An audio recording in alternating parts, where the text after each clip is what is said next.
Hey, welcome to Conversations on the Commission, a podcast where we're talking about the topics, the trends, and the issues in missions that impact both the missionary and the churches that partner with them. My name is Tony Bulawa. With me today is Stephen Madoff. Well, hello, Tony. Actually, it's been a while since we've been able to say that to each other, to greet one another with our customary greeting. At least face to face. I know. It's been, we've had just a long list of things that happened. You've been on the road. You've been preaching missions conferences and at different churches. And we thought we had it all planned out so that we wouldn't end up missing any weeks, that our podcast would continue going. But it's 2020. And the best laid plans of mice and men, as they say, and they go awry because I ended up a victim of COVID. Yeah. So but right you're when back with us, and we're glad for it. I know. Right when we thought we had it all laid out, like you'd come back, we do our podcast, get it out the normal week, but we missed that. And boy, I mean, COVID obviously has changed everything this year. Yes, it has. And that's like the statement of the year right there. You know, really, that's what we want to cover in our podcast. It's just how COVID and the coronavirus have impacted particularly missions, specifically the area of how it has impacted missionaries going to their fields. There's a lot of people who have been either stuck overseas, afraid to come back to the United States because they're not sure if they would ever be able to go back into their country because of restrictions, or there are folks who are here in the States who can't go back to the field of service where they want to be at because of the travel restrictions and things. And it really is, you know, our theme is hitting up the topics, trends, and issues that impact missionaries and the churches that partner with them. And this is definitely something that has impacted both because now you have missionaries who have been stuck here in the United States for 9 months to this point, and they can't get back, and they don't know when they'll be able to get back to the field. Yeah. So it's a very real issue. It is. It's a real issue, and I imagine that there's surely not a person that listens to this podcast, probably not a person almost on planet Earth you could imagine at this point that COVID hasn't touched their life in some way. So something we can definitely identify with. And the question is, and it comes up from supporting churches, it comes up from pastors, it comes up from missionaries. What do these missionaries do when they're stuck in the United States? Some of them are in the opposite kind of category as well. I just had a conversation with one of our, and it becomes a sad issue at that point. I just had a conversation with one of our far north missionaries who had a death in the family, and, you know, people are experiencing this as well. I can't even get back to a funeral for the family because they can't get across the border. In his case, his whole town is on lockdown. You can't come and go. But what do you do on the flip side of that, where the missionaries are here in the States? Either they've here on furlough, or in the case of one of our far north missionaries, maybe even some Southeast Asia missionaries as well, they've been out on deputation. They've raised their support. They're ready to go, but the borders are closed, and they're just in a holding pattern. But, you know, missionaries, this is, I think, a really important point that our USA director makes very often. We think missionary work is about a place, but really missionary work is about people. And wherever people are, you can carry out missionary work. What do our missionaries who are stuck here in the United States do, and what's the plan? And we've had to think about that. Thankfully, there is a plan, and I think it's working. And I think long-term we're going to find out, especially for the missionaries who have raised their support and are ready to go, I think they're going to find out, wow, that was really a beneficial time where I was stuck in the States and had a little bit extra time to be involved in ministry on maybe a different level than they had prior to deputation. Yeah, and I think because of how this does touch everyone, that there's definitely an aspect of our podcast that we'll be talking about the mission aspect. What does that missionary do? But then also there is the second aspect of what does the pastor supporting those missionaries do, because he is supporting, or their church, I should say, is supporting a missionary that is here in the States. And as we will get into it, some of these missionaries are now involved in other ministries just to kind of fill time, and we'll expound on that. And some pastors, I've had some question me about that, like, hey, what's this guy doing here, and things. And so this is a unique time right now for missionaries. And so let's cover that part, the missionaries, and then we'll go into the second part about the church's response for those missionaries. You mentioned your guy who is stuck. He can't get to the field. He's completed deputation. He's ready to go. I have someone just like that. They were looking at leaving for the field for the first time in April.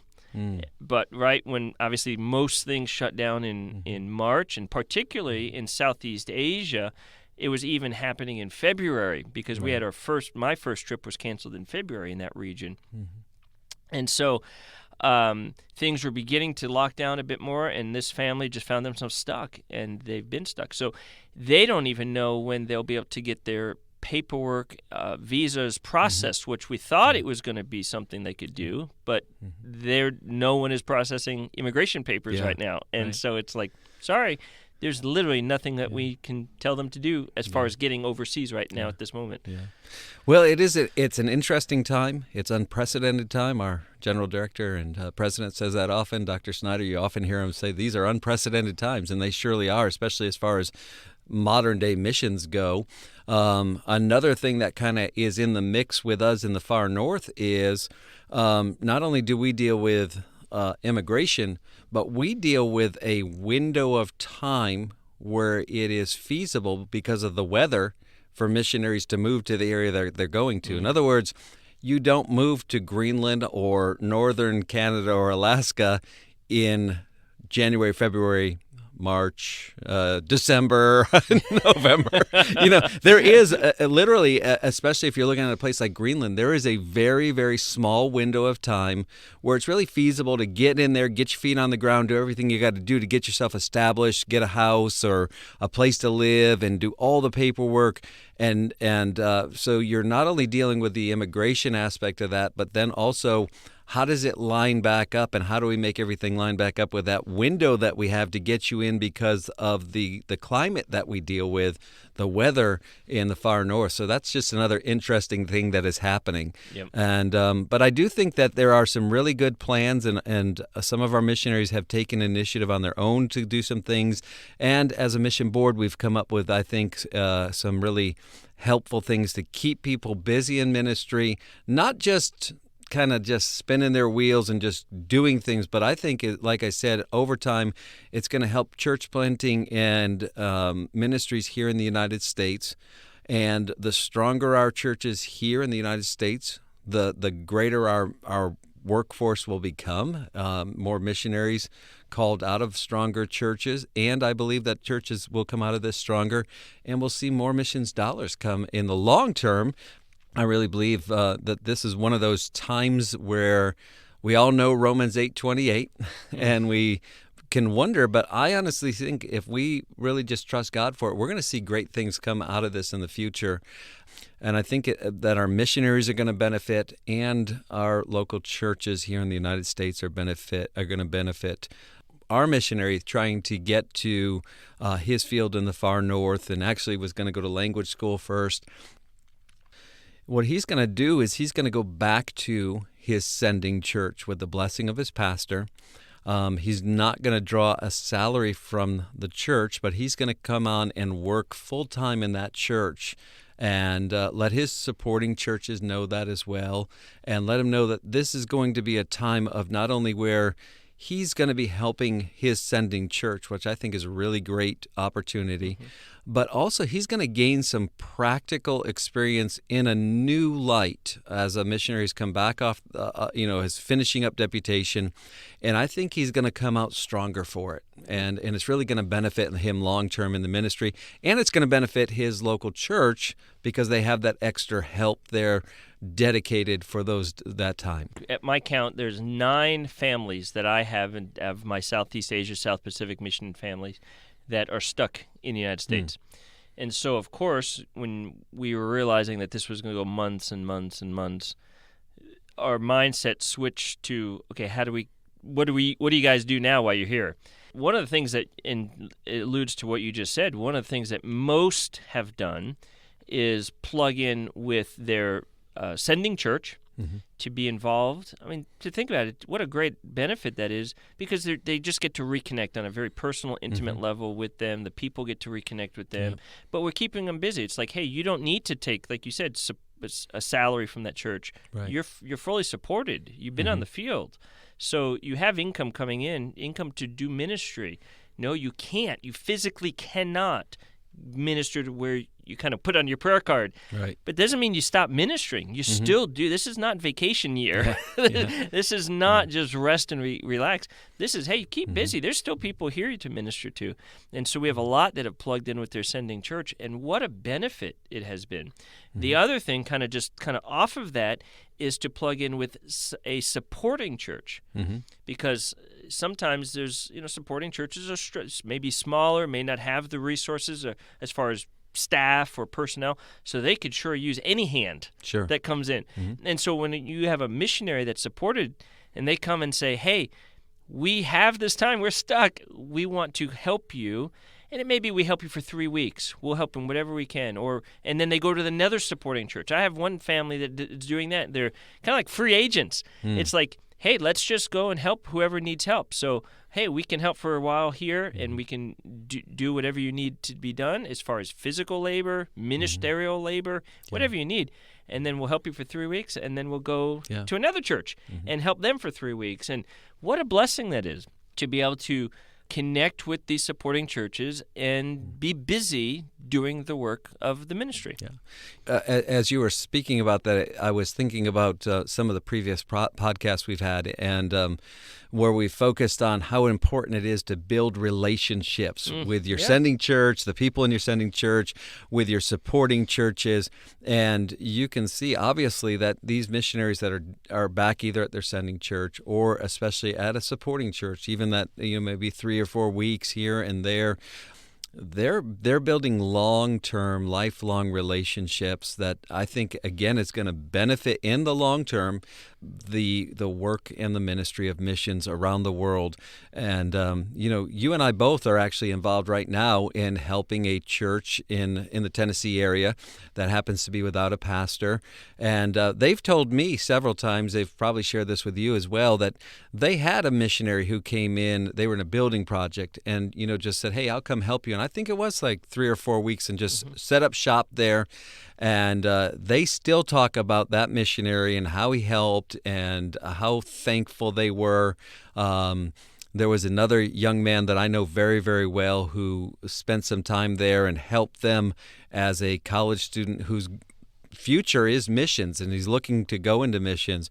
And they talk often about him and how they can't wait for him to come back and be a missionary that they support.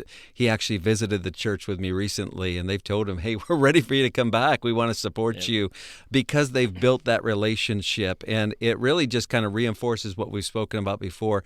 I think a third thing is we've spoken about how our the missionaries are with their sending churches and with their supporting churches, but then also those churches that are just maybe getting started. And this is where, as a missions board, obviously it goes back to the local church, but we have this ability to be able to network one with another as different directors.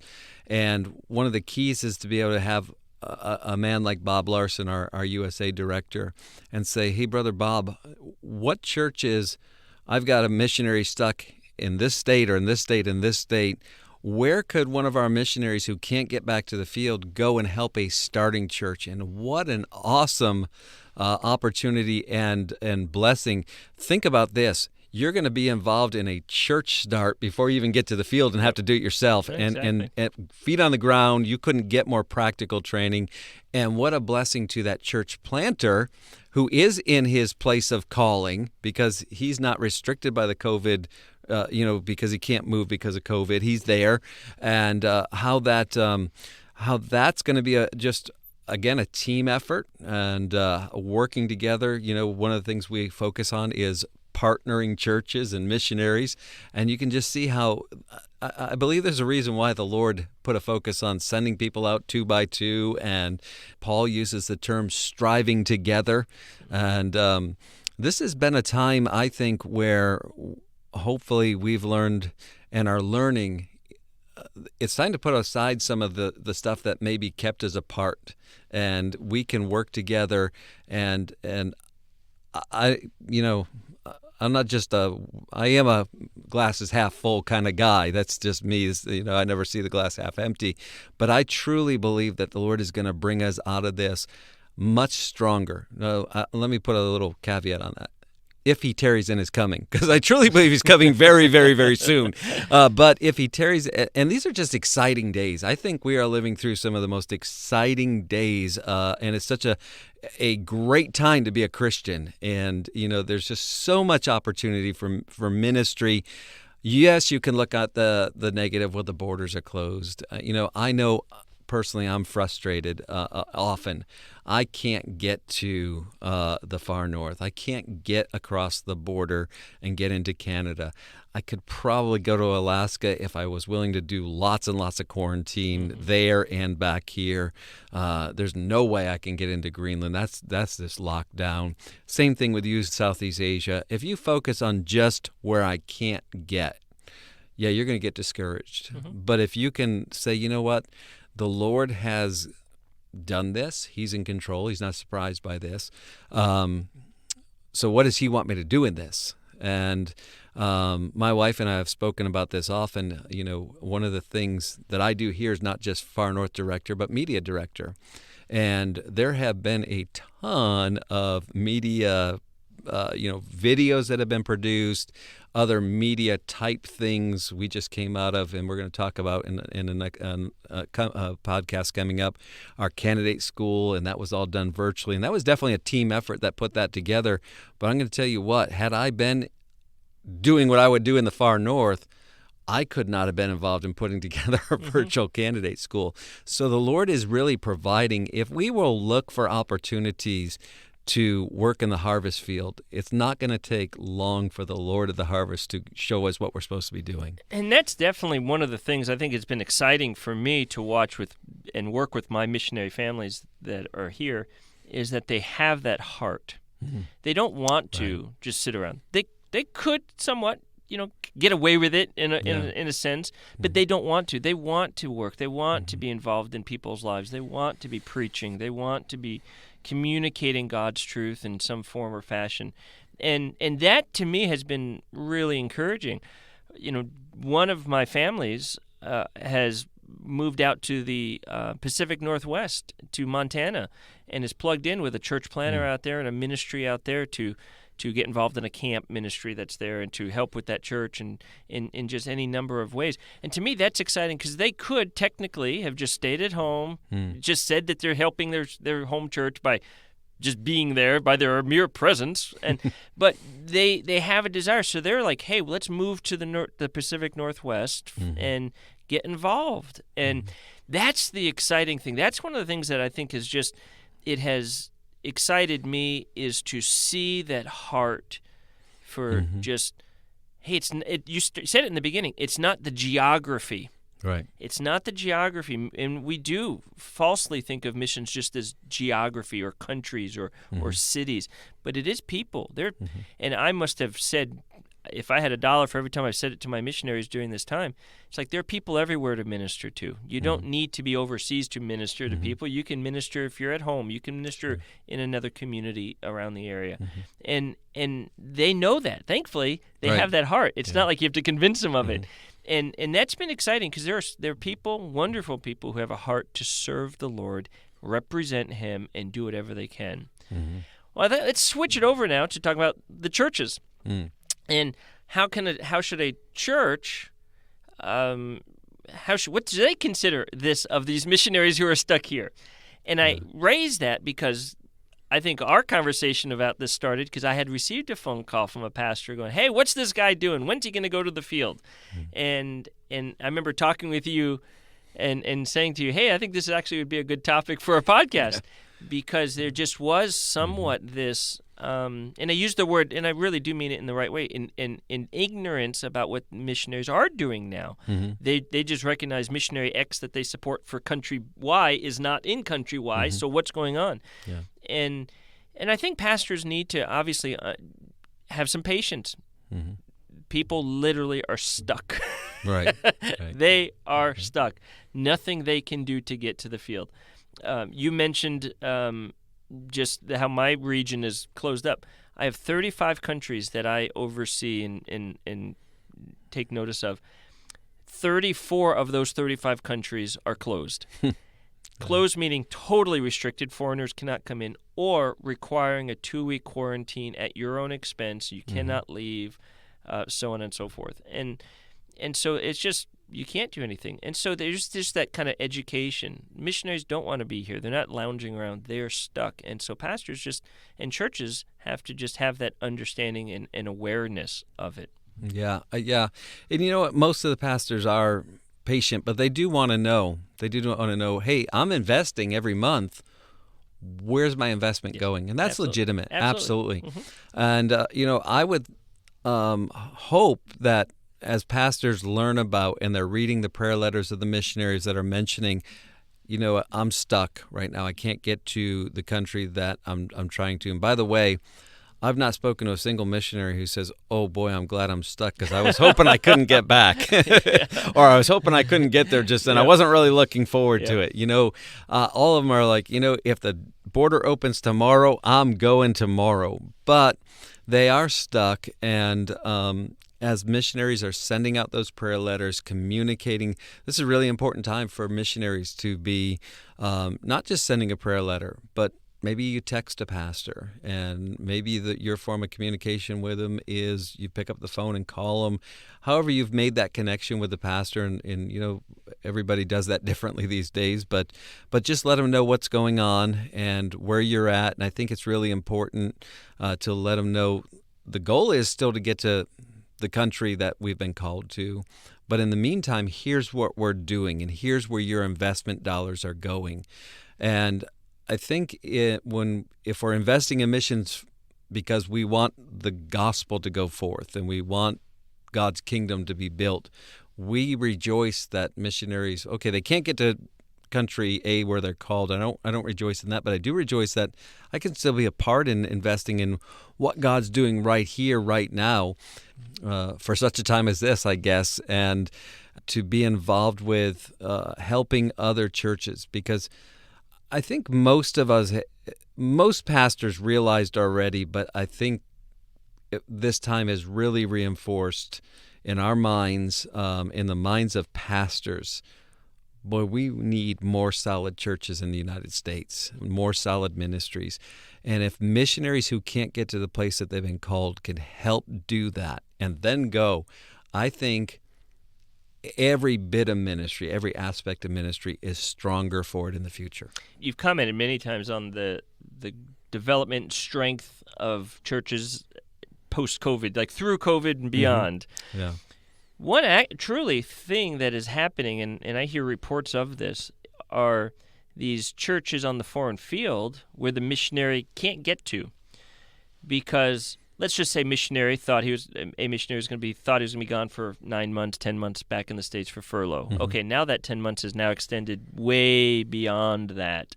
And so now you have this national church, whomever may have been leading it, he's now thrust into a bit longer. People have to step up. Yes. The church still is existing. They're still meeting. They're still doing things.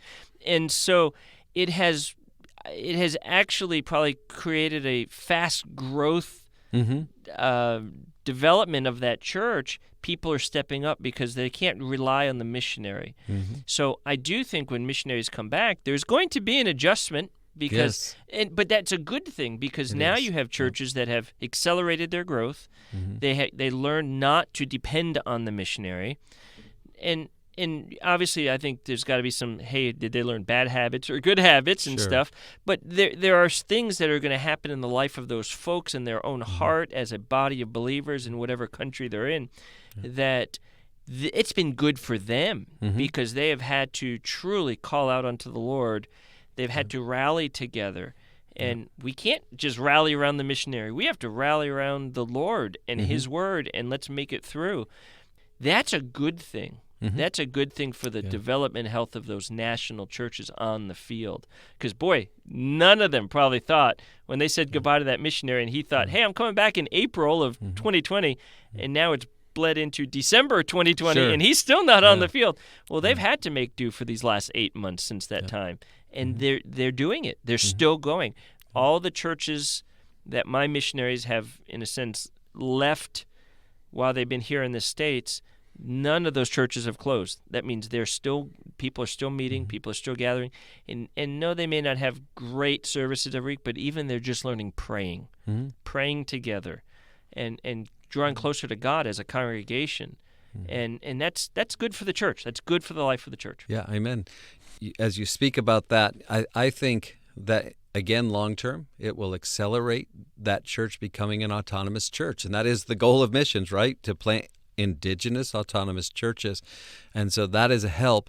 And then think of just the goodness and the grace of God in that during this time where we're locked down and missionaries are separated from their churches that they've planted, He's given us the technology that we have to be able to reach back and still, even in countries where you have some third world situations, they're still able to use some form of electronic medium to get back and talk with those people, even get on a video call with them, and use some of the apps that are available. It seems like almost that varies country by country, but still we have that access, and that's just the grace of God allowing us that ability to have that during this time so that they can still participate in the formation and the training of those nationals. But I think, again, the nationals come out stronger for it as well. And so, it is a difficult time. It's a challenging time. It's unprecedented times, at least in modern missions. And we could focus on all the negative aspects. Yes, there are negative aspects. There's no doubt about it. But I really believe, as I pastored for years, I would tell people often, I firmly believe that much of the Christian walk and success or failure in it is where we put our focus. And if you focus on the negatives, yeah, it's going to go bad. But if you can keep your eyes on the Lord, looking unto Jesus, the author and finisher of our faith, and then just look and say, He's in charge. And He knows, He's not surprised. He still wants to build His church. He still wants souls to be saved. And He gives us the privilege to be involved in that. And this time, I think some of the most exciting times to be alive again, that is the grace of God in our lives. And I'm thankful for it. There is so much more that we probably could have covered on this, and it is good to be back with you in the recording room, or whatever this thing is that we call it. It's a small room, but it's a room. Recording studio. Just sounds so much better. So much more professional. It doesn't necessarily always make us professional, but it's a nice facility. We appreciate it, and there's a lot more we could have spoken about. We hope that this is a time that has been a help to you. We truly do hope it's an encouragement to you, that you can think about some of these things and understand God's still at work. God still wants souls to be saved. God is still involved in missions. Our next podcast coming up is going to talk about candidate school and what God is doing, and He's still calling people to missions. And hopefully that's a help and encouragement to you. Thanks so much for taking the time to be with us this podcast. We count it a privilege to meet with you. And if you have any questions or comments, you can contact us. All the information to contact us is in the show notes. We look forward to the next time we're together, but until that time, have a great week in the Lord.